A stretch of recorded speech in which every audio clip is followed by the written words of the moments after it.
A lot of times, you know, civilians get injured in the way of the insurgents or the enemy trying to blow something up on us, you know, in the middle of a marketplace. We've got some up armor that is protecting us, and they don't. You know, things happen to where a lot of bodily harm happens, and it affects you deeply. Whether you're doing the right thing, the guilt hits pretty hard whenever you think about what if it was your family. I was married twice, divorced twice, and it seemed like every time I came back from a deployment I was getting divorced. I lost a home, lost vehicles. I've been an alcoholic for some time now. You know, I'm a homeless veteran. You know, I was once a proud patriot, proud Marine. You know, in the end, I really don't see like an outcome that, you know, is justifiable for me giving up so much of my life, you know. That's something that I'm struggling with. I'm still trying to find a purpose or a meaning.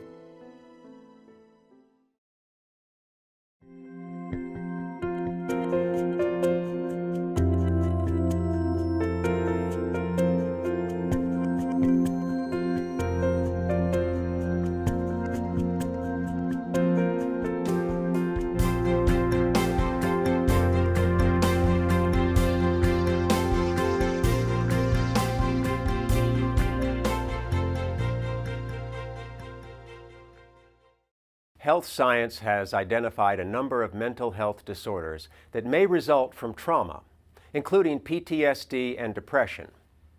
Researchers have further concluded that acts of serious transgression, which are at odds with core ethical and moral beliefs, can cause moral injury. Moral injury is not a psychiatric disorder. Rather, it results from certain experiences which cause moral conflict during war. A team of VA psychologists, Drs. Brett Litz, Shira McGeown, and retired Navy psychiatrist Bill Nash, defined moral injury as perpetrating, failing to prevent, or bearing witness to acts that transgress deeply held moral beliefs and expectations. Retired VA psychiatrist Jonathan Shea holds a more specific view that moral injury can occur when there's a betrayal of what's right by someone who holds a legitimate authority in a high-stakes situation. And moral injury, this idea that there are things that happen in war that just gravely transcend expectations about how one behaves, how one is treated, and what one sees. Real transgressions of expectations about morality and ethics. So these two are no more important than life threat, but they're equally important to study and to treat. I just found that it was particularly important to appreciate the moral and ethical impacts of being a soldier, being a service person in time of war, long wars. Moral injury in the sense that Litz, McGeown, and Nash have researched and write about it is probably always going to happen in war to some degree. But we can do something about moral injury that involves leadership malpractice, because we can improve the functional performance and the ethical performance of our leaders by improvements in policy, practice, and culture. Having to do things that go against their core beliefs, having been betrayed by their leaders, the behavior that some of them exhibit when they're in the war zone, when they come back, they can't believe they did such things. And it's not always in the line of fire. It's among their own troops. They can't forgive themselves. They don't feel worthy of love.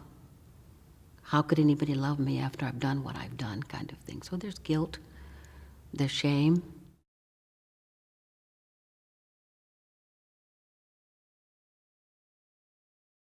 We were setting mechanical ambushes, which is nothing more than a booby trap. And we would go out in the evening and set these ambushes up, and then hopefully the enemy would trip it. But as we were leaving, I watched a young child going down the trail we just booby trapped. And I prayed, send him another way, go another way. I couldn't take my eyes off of him, and then when he got right where the ambush was, he was gone. Watching him head toward that trap, and I just couldn't do anything about it, and God didn't help me. All of a sudden, I wasn't this wonderful, nice, easygoing guy. I had been involved in the death of a child. And, oh yeah, I let that eat me up for a long, long time.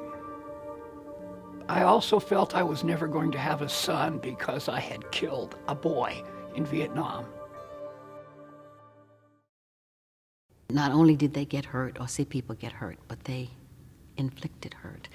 And those veterans normally have a deeper sense of guilt and shame than some of the others. Some of the emotions that arise for individuals with moral injury are profound feelings of guilt or shame. And oftentimes there's a sense, because of their own upbringing, that they need to somehow find forgiveness.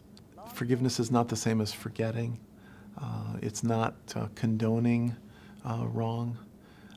And rather it's a choice that people make in an effort to alleviate suffering. Over time, and really we're talking about the long haul, they need to feel compassion for themselves.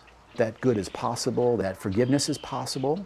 We want them to be jarred from their way of thinking, which is self-condemning. So if you've transgressed to a great degree, you feel unforgiven and unforgivable. And those who have had values, strong moral values, that they have violated, this is where the moral injury comes in.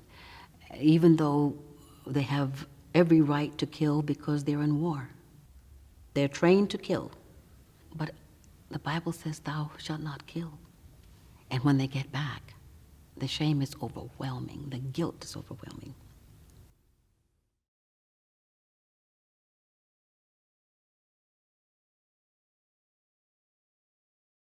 I was really sheltered growing up, and my family was very religious. We were evangelical Christian. I was really proud to join the Navy because all the men in my family were Navy veterans. Not even 2 months after being stationed at the Defense Language Institute, I was raped in my barracks room by a sailor who I had gone on 2 dates with. So I felt really safe with him. And that really changed everything for me going forward. My view of the military, my view of safety, my view of God. After my rapist raped me, he said, I still think you're beautiful, Tia, and I'll pray for you. And he was a pastor's son. One of our dates was going to Bible study. And it was kind of like a cold bucket of water, so to speak. And I remember very clearly that moment sitting in my bed after I was raped, where my whole view of God and who God was, and that he would take care of me, that God was just completely changed in one instant. I experienced sexual harassment by my command for months and months on end. So I went through hazing. I finally cracked and slit my wrists, which landed me in a psych ward, and led to me getting out of the military. So when I came home, I had cuts, I had messed up wrist and was chain smoking and swearing and really pissed off. And my mom was like, who are you? What's my daughter? What happened to my daughter? And she wouldn't take no for an answer of me not wanting to talk about it. she grabbed me and was just like, talk to me. And finally I said in front of her and my stepdad, I was raped, and I slit my wrists. And my mom said, well, that's what happens when you step out from under God's umbrella. And then my stepdad said, you're ruined because you're not a virgin anymore.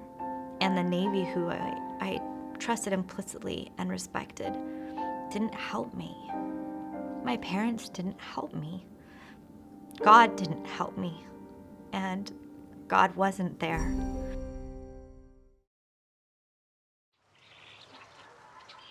Anybody returning from war where their experience is one of moral injury are going to have a severe impairment of the capacity for trust. And when trust is devastated, it really destroys a person's capacity for a flourishing human life after war. They see God as punitive, or where was God when all these bad things were happening?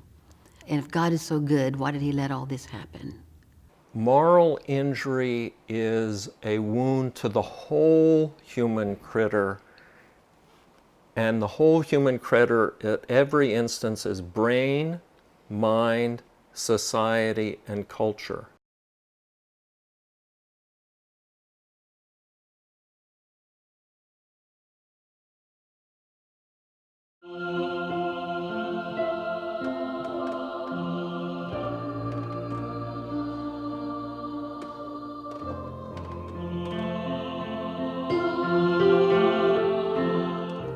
He was a sergeant, and he kept showing up at these services.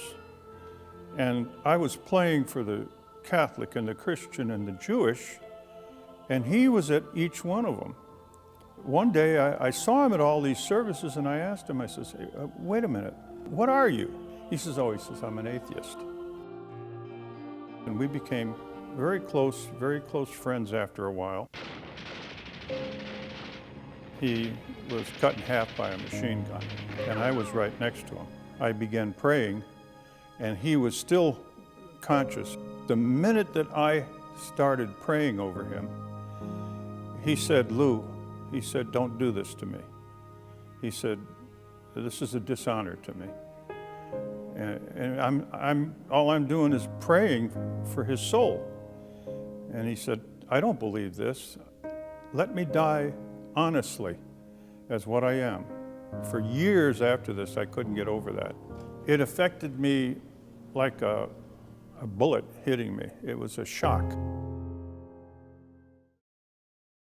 While evidence-based treatments exist for PTSD, depression, and other psychiatric disorders, and intervention strategies for moral injury are being researched and developed on an ongoing basis, there's still much to be done. They're probably doing some necessary things, but that there are some things that are not sufficiently covered to target morally injurious experiences, particularly the grave shame and self handicapping and the demoralization that may arise if you feel like you've transgressed and done something very morally wrong. The safest thing I think to do, and this is what I practice, is to love them where they are. Create a safe space for them to cry, or let go, or to admit or talk about things that they haven't talked about with anyone else. They still have a life before them, and to think about how would they want to proceed from here. Many experts agree that an interdisciplinary approach to treatment, helping veterans recover a sense of connectedness to a supportive community, and creating new meaning for life are essential to the healing process. There are these self-conscious moral emotions, which are things like shame and guilt, and those lead. What would need to happen is let's say a case conference with multiple disciplines. A social worker, a chaplain, a nurse, a psychiatrist, and a psychologist. And each has a different vantage point, and together the gestalt will create a better treatment plan and more insight into what might need to happen for the patient. The first part of the treatment is really educating veterans about the physiological experiences that happen during killing. We talk about their sense of self in the present and how that might be related to the killing. We also talk about loss. We sit down with the veteran and have them write a letter of forgiveness. It can be to anyone, whoever they think that they have wronged, and so, and then we have them read it out loud in session, and that letter seems to be a important component of this treatment. And I've thought about that and thought about killing you for a long time. I know you had a family. And we really work with the veteran to say, we've talked about all these areas in which you are having a hard time. Let's think about how you can make an amends plan to really move forward with your life. Both mental health providers and chaplains should be willing to make referrals to the other discipline when they think it's appropriate. And so it would also be important for those professionals to collaborate, to communicate as they provide care for the veteran. We have developed a therapy we call adaptive disclosure, and it's a unique evidence-based psychotherapy that's designed to target the three potentially injurious experiences of war: life threat, high fear, loss, especially guilt from loss, and moral injury. We ask them, what is the worst and most currently distressing experience?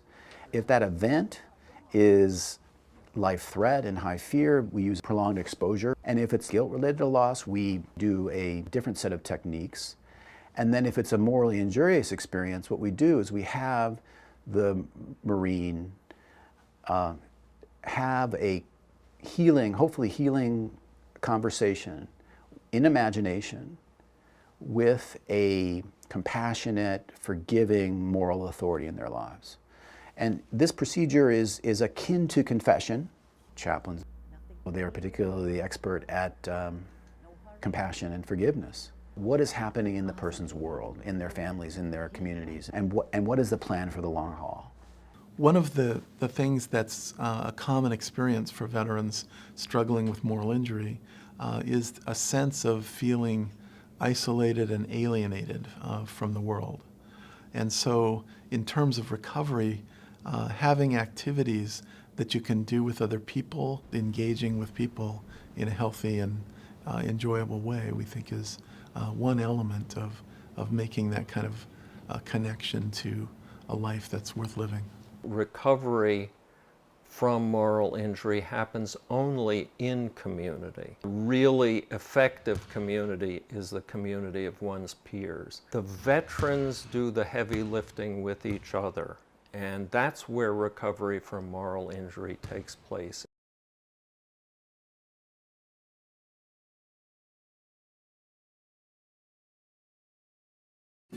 I'm a part of the dog training program here, which is Paws for Purple Hearts. We train them to be able to help veterans with limited mobility, so the dogs help them with things like turning on light switches and opening up doors that they may have a struggle with. It's such a great cause, and it kind of brings me peace and content. That's a big part of my life right now, and I guess the process of me getting better. Today I volunteer through the chaplain's office. I'll go up on the wards and I'll talk to the guys, but I will never, never, never, under any circumstances, try to convince anybody to feel the way I feel. And that's why music is important to me. Religious music is important because it gives that comfort. When we talk about meaning making, we're thinking about the things in life that make life worth living. So finding ways to live a life that matters, to feel that the way that you spend your time every day adds value to other people. And so helping veterans with moral injury re-engage in life and re-engage with other people becomes extremely important.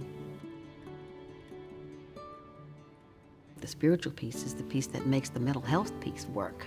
The medical part work, the physical work, brings it all together. It's a three-legged stool. Without one of them, the stool doesn't stand.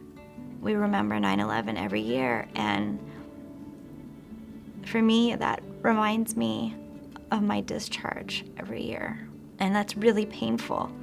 But it's also a personal anniversary for me, and to put a positive swing on it, it's the anniversary of how my service to our country changed, because I've been working with veterans and speaking out ever since. So my service is not what I planned, but I've been able to make something good out of it, which for me, I guess I found an element of peace there. There were other people just like me.